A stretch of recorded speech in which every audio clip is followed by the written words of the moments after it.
Hello friends, welcome back to our channel. మీరు కొత్తగా ఏదైనా వ్యాపారం ప్రారంభించాలని ప్లాన్ చేస్తున్నారా? అయితే మీకు శుభవార్తే. కార్ యాక్సెసరీస్ బిజినెస్ ద్వారా అదిరే రాబడి సొంతం చేసుకోవచ్చు. దీన్ని తక్కువ మొత్తంలోనే ప్రారంభించొచ్చు. సంవత్సరం పొడవునా డిమాండ్ ఉండే వ్యాపారం ఇది. ఇందులో లాభం కూడా ఎక్కువగా ఉంటుంది. కరోనా వచ్చిన తర్వాత కార్లకు రోజు రోజుకు డిమాండ్ పెరుగుతోంది. వ్యక్తిగతంగా ప్రయాణించడానికే ప్రజలు ఇష్టపడుతున్నారు. దీన్ని దృష్టిలో పెట్టుకుని కార్ యాక్సెసరీ వ్యాపారాన్ని ప్రారంభిస్తే మంచి ఆదాయాన్ని సొంతం చేసుకోవచ్చని నిపుణులైతే సూచిస్తున్నారు. కొత్తగా కారు కొనుగోలు చేసిన తర్వాత ఎవరైనా ఖచ్చితంగా 2 పనులు చేస్తారు. ముందుగా దేవాలయానికి తీసుకువెళ్లి పూజలు చేస్తారు. ఆ తర్వాత కార్ యాక్సెసరీస్ అమ్మే షాప్‌కి వెళ్తారు. కార్ యాక్సెసరీస్ వ్యాపారం ప్రారంభిస్తే దీని ద్వారా మంచి లాభాలు గడించొచ్చు.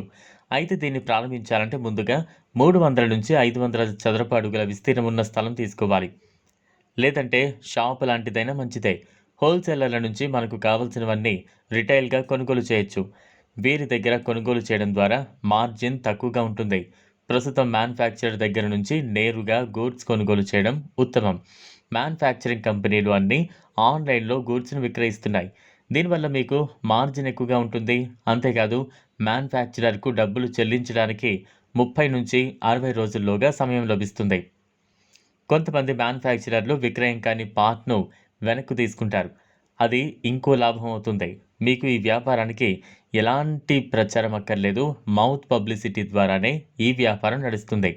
అయితే కారు మార్కెట్‌కు దగ్గరలో షాపు ఉండేలా చూసుకోవాలి. మీరు ఈ బిజినెస్‌లో షాప్ రెంట్‌కు అధికంగా ఖర్చవుతుంది. ముగ్గురు ఉద్యోగులను తీసుకోవడంతో పాటు షాప్‌కు గుడ్‌విల్ ఇవ్వడం, తర్వాత రెంట్ ఇవన్నీ చూసుకున్న 5,00,000 అవుతుంది. కారు యాక్సెసరీస్ వ్యాపారంలో మార్జిన్ 35-70% వరకు ఉంటుంది. మార్కెట్ పరిస్థితులను గమనించుకుంటూ వ్యాపారం చేస్తుంటే అధిక లాభాన్ని ఆర్జించడానికి అవకాశం ఉంది. ప్రస్తుత రోజుల్లో తొందరగా స్టార్ట్ చేసే వ్యాపారం అంటే ఫుడ్ బిజినెస్. ఈ మధ్య కాలంలో చాలామంది ఇంట్లో వండటానికి ఇష్టపడటం లేదు. టైం అడ్జస్ట్ కాకపోవడమో దీనికి ప్రధాన కారణంగా చెప్పొచ్చు. దీంతో బయటకు వెళ్ళినప్పుడు తినడమో లేదంటే ఆర్డర్ పెట్టేసుకోవడమో చేస్తున్నారు.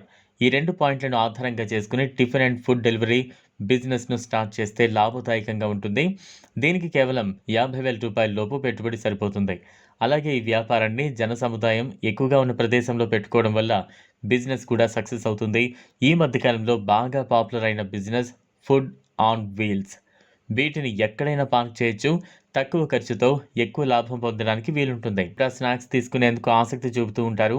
వివిధ రకాల చాట్లు లేదా ఇతర స్ట్రీట్ ఫుడ్స్ వంటి వాటిని ఇష్టపడుతూ ఉంటారు. ఫాస్ట్ ఫుడ్ కోసం రెస్టారెంట్‌లకు వెళ్ళలేక ఫుడ్ స్టాల్ వద్దకు వెళ్లి తీసుకుంటూ ఉన్నారు. ఈ వీడియో మీకు నచ్చినట్లయితే లైక్ చేయండి, షేర్ చేయండి, ఛానల్‌ను సబ్స్క్రైబ్ చేసుకోండి.